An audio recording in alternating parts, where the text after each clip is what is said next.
Maranatha, enfant béni de Dieu, aujourd'hui je viens te dire que la loi est accomplie. Pourquoi? Jésus nous dit dans Matthieu chapitre 5, verset 17 à 18, ne croyez pas que je sois venu pour abolir la loi ou les prophètes. Je suis venu non pour abolir, mais pour accomplir.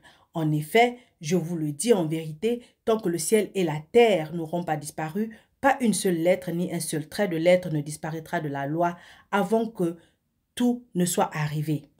Christ est venu non pour abolir, mais pour accomplir. Jésus n'est pas venu sur cette terre afin de s'opposer à la loi. Non, son but n'était pas d'empêcher son accomplissement.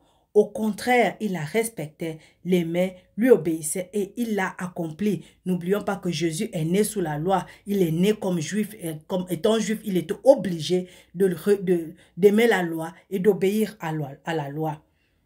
Donc, Luc chapitre 24, verset 44 l'explique. Il a accompli aussi les exigences de la loi de Moïse. Il exigeait une obéissance parfaite sous peine de malédiction. Galates chapitre 3, verset 10 et 13 nous disent que c'est accompli. En ce sens, le dessein divin de la loi reste éternellement valable.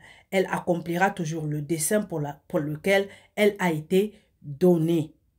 Si toutefois, les hommes d'aujourd'hui, donc les chrétiens, sont toujours tenus au respect de la loi de Moïse, cela signifie qu'elle n'a pas été accomplie. Et donc que Jésus est mort pour rien.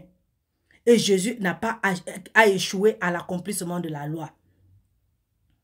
Si au contraire, le Seigneur a accompli sa mission, alors la loi a été accomplie et ne nous lie plus aujourd'hui.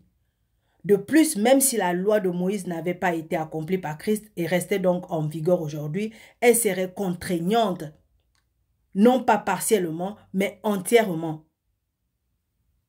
Jésus a clairement dit que pas une seule, donc lettre ni un seul trait de lettre, il désignait ainsi les plus petits caractères de l'alphabet hébraïque, ne disparaîtrait jusqu'à ce que tout soit accompli. Donc, toi qui penses que tu peux mettre en pratique une partie de la loi et l'autre partie de la loi, tu ne peux pas appliquer, tu es en faute. Jésus a déjà accompli la loi. Tu n'as plus besoin de mettre en pratique la loi.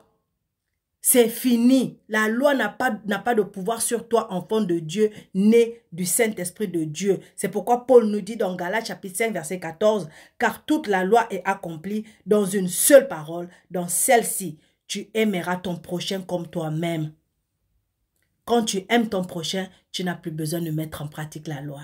Alors reste concentré.